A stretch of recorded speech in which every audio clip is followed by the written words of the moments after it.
पंचायतों में जो आरक्षण व्यवस्था है उसे लागू करने का काम किसी ने किया था? इसे माननीय नेताजी सत्यमलाल सिंह यादव जी ने मुख्यमंत्री के रूप में उत्तर प्रदेश में लागू किया।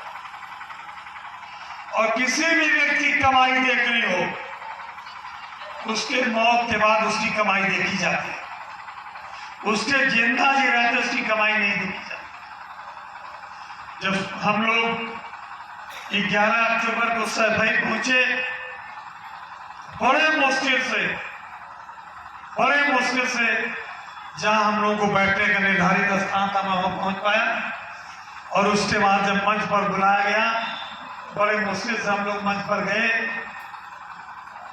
और आपको मेरा अपना अनुमान है कि कम से कम 5 लाख से ज्यादा लोग मुझे सैफई में नजर आ रहे। मेरा अपना अनुमान है, मैं अनुमान नहीं लगा सकता कि कितने लोग वहां थे उस दिन।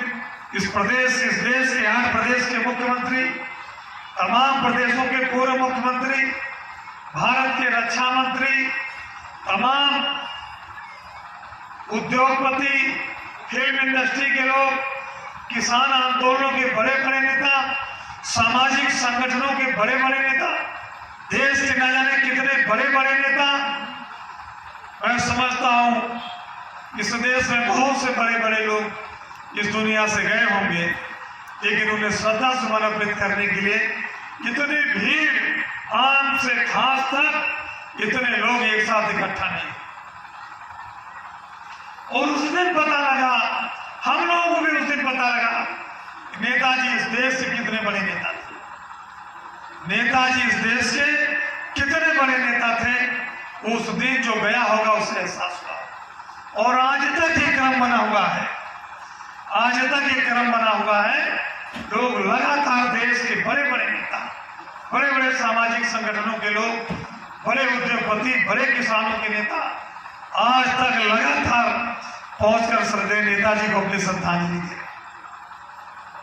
कल मैं गया था मुबारकपुर में, वहां लोगों ने कहा कि हम लोग जमीन देंगे, स्थान देंगे, नेताजी की मूर्ति लगनी चाहिए। हम भी अच्छी बात है, नेताजी की मूर्ति लगनी चाहिए, लेकिन मेरी भी एक बात जोड़ लीजिए, जहां मूर्ति लगाएंगे वहीं एक लाइब्रेरी भी बननी चाहिए। सिर्फ मूर्ति पर माल्यार्पण करने से ही श्रद्धांजलि देना नहीं माना जाएगा। असली श्रद्धांजलि तब होगी जब आप नेताजी के बारे में पढ़ेंगे, नेताजी के विचारों को पढ़ेंगे, नेताजी के कामों को पढ़ेंगे, नेताजी के उसूलों और सिद्धांतों को पढ़ेंगे।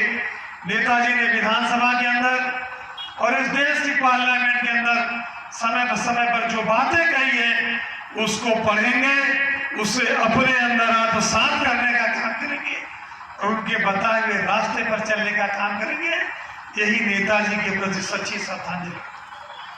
अगर आप मूर्ति लगाना चाहते हैं हम लोग पूरा सहयोग करेंगे, लेकिन मूर्ति के साथ साथ एक लाइब्रेरी भी बननी चाहिए और नेताजी से संबंधित किताबें भी वहां रखी जानी चाहिए, ताकि आने वाली पीढ़ी, हम लोग दुर्भाग्यशाली रहे, लोहिया जी को देखने का और उनके साथ काम करने का मौका नहीं मिला, लेकिन वहीं हम लोग बहुत सौभाग्यशाली कि आदरणीय स्वर्गीय श्रद्धेय नेताजी के साथ काम भी करने का, उनको देखने का और उनको समझने का भी हमें मौका मिला। इतने सौभाग्यशाली हम लोग हैं। आने वाली पीढ़ियां उतनी सौभाग्यशाली नहीं, उन्हें नेताजी के साथ काम करने का या उनके साथ संघर्ष करने का मौका मिला।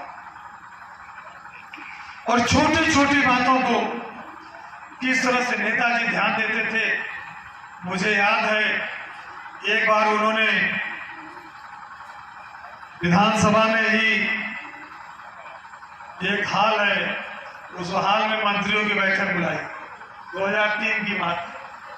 हम भी नए नए मंत्री थे, सारे मंत्रियों को उन्होंने बुलाया, हम भी गए, मुझे खूब याद है। और मैं उस दिन पैंट शर्ट और जैकेट वुडलैंड की पहने हुए था और दुर्भाग्य से वुडलैंड का जूता नया नया शौक था। नेताजी बोलते बोलते उन्होंने कहा, अब समाजवादी लोग भी कुर्ता पैजामा नहीं पहनते, कुर्ता धोती नहीं पहनते। समाजवादियों को छोड़िए, जो विधायक लोग हैं, विधायकों को छोड़िए, जो मंत्री वो भी नहीं पहनते। मैं अपने आप को देख कर अगल बगल दिखा, आगे पीछे सारे मंत्री या तो कुर्ता पैजामा या धोती कुर्ता में थे, मैं ही अकेले था। उस दिन से नेताजी से जब मैं अंतिम बार मिला, तब तक कभी मैंने ये गलती नहीं की। जब भी मैं उनसे मिला, मैं कुर्ता पैजामा में उनसे। और वो कहा करते थे, वह व्यक्ति अच्छा नेतृत्व करता हो ही नहीं सकता, अच्छा नेता हो ही नहीं सकता जो लोक वस्त्र, लोक वाणी, लोक आहार का पालन नहीं करे। यानी कि आप जिस इलाके को वहां के प्रचलित भोजन का ही आप ग्रहण करें, जिस इलाके को हो वहां बोलने वाली बोली आप बोले, जिस इलाके को हो वहां के प्रचलित वस्त्र ही आप पहने।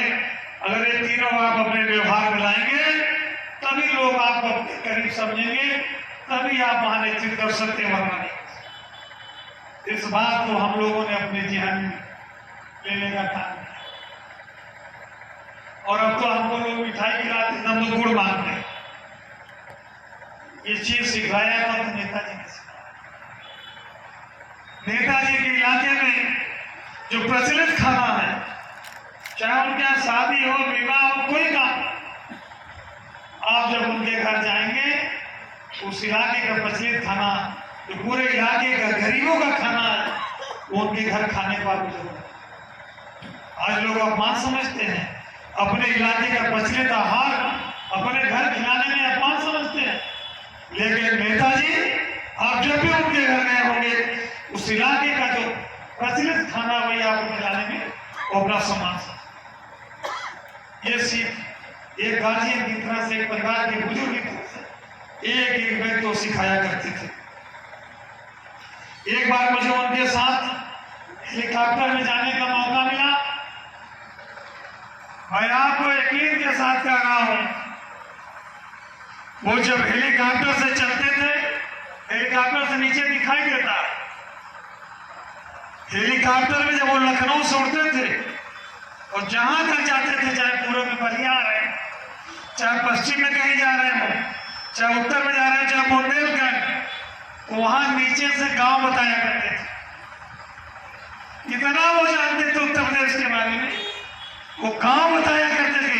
देखो अब यहां पहुंच गए हो, देख करके नीचे, अब यहां पहुंच गए हो, अब यहां पहुंच गए हो।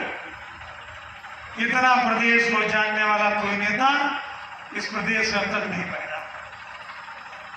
जिस किसी कार्यक्रम में जाते थे, उस मीटिंग में, उस कार्यक्रम में, उस सम्मेलन में 150 लोगों को नाम लेकर जरूर बुलाते, 150 लोगों को नाम लेकर जरूर बुलाते। और नेताजी ने जो संघर्ष का रास्ता दिखाया, वो किसी नेता के बेटे नहीं थे, किसी महाराजा के बेटे नहीं थे, किसी जमींदार के बेटे नहीं थे, एक सामान्य साधारण परिवार में पैदा हुए। और 14-15 साल की उम्र में लोहिया जी ने जब नहर की सिंचाई पर आंदोलन किया था, उस आंदोलन में 14-15 साल की उम्र में पहली बार आंदोलन में आकर जेल जाने का काम श्रद्धेय नेताजी ने किया। और 28 साल की उम्र में उत्तर प्रदेश की विधानसभा में पहुंचने का काम। और मैं समझता हूं आज हम आप उनको श्रद्धांजलि अर्पित करने आए, इस बात का हमको मन बनाकर जाना चाहिए। उनकी जो विचार थे, जो उसूल थे, जो सिद्धांत थे, उससे हम आत्मसात करेंगे। और नई पीढ़ी में ऐसे लोग आ गए जो बात तो समाजवाद की बहुत तेज करते हैं, समाजवाद का झंडा बहुत तेज लगाते हैं, और जब समाजवादियों को सत्ता में पहुंचाने का काम होता है, तो वहां सबसे बड़ी गद्दारी करने का काम करते हैं। एक तरफ आप चाहते हो समाजवादी पार्टी की सरकार बने, दूसरी तरफ आप समाजवादी पार्टी के उम्मीदवार के खिलाफ भी काम करते हो, तो आप सोचो आप समाजवादी हो, ये भी आपको सोचना चाहिए। नेताजी बार बार कहा करते थे पार्टी मां के समान होती है। जिस तरह से एक बेटे को अपनी मां से कभी गद्दारी नहीं करनी चाहिए, उसी तरह से कभी किसी कार्यकर्ता को अपनी पार्टी के साथ गद्दारी नहीं करनी चाहिए। और हमेशा उन्होंने समाज के सभी वर्गों को लेकर चलने का काम किया। जब माननीय अखिलेश यादव जी मुख्यमंत्री हुए, तो माननीय नेताजी के कहने पर उन्होंने एशिया का, हिंदुस्तान का नहीं, एशिया का सबसे बड़ा पार्क पंडित जनेश्वर मिश्रा जी के नाम पर लखनऊ में बनवाने का काम। कोई अपने खानदान के किसी भी बुजुर्ग के नाम पर नहीं बनवाया, वो चाहते तो अपने खानदान के किसी बुजुर्ग के नाम पर बनवा देते, लेकिन उन्होंने कहा इस देश के बड़े समाजवादी नेता पंडित जनेश्वर मिश्रा जी थे, उनके नाम पर एशिया का सबसे बड़ा पार्क लखनऊ के अंदर बनवाने का काम किया। जयप्रकाश नारायण जी जिन्होंने जन्म कायस्थ समाज में जन्म लिया था, उनके नाम पर जयप्रकाश नारायण इंटरनेशनल सेंटर अंतरराष्ट्रीय के लखनऊ के अंदर सबसे बड़ा, दिल्ली से कलकत्ता के अंदर 20 में ऐसी बिल्डिंग नहीं होगी जैसी बिल्डिंग माननीय अखिलेश जी ने बनवाने का काम। डॉक्टर राम मनोहर लोहिया जी के नाम पर मेडिकल इंस्टीट्यूट, लॉ कॉलेज, तमाम इस तरह के उन्होंने काम। इस किसानों की बात की, बेटियों को कन्या विद्यादान देने की बात की। क्या इस बात के कभी जहन में था, किसी के जहन में बात कभी थी, बेटियों को 12 पास करने के बाद उन्हें 30,000 देना भी चाहिए आगे की पढ़ाई के लिए?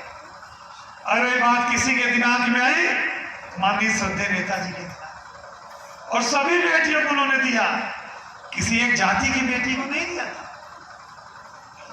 लैपटॉप, आज की शिक्षा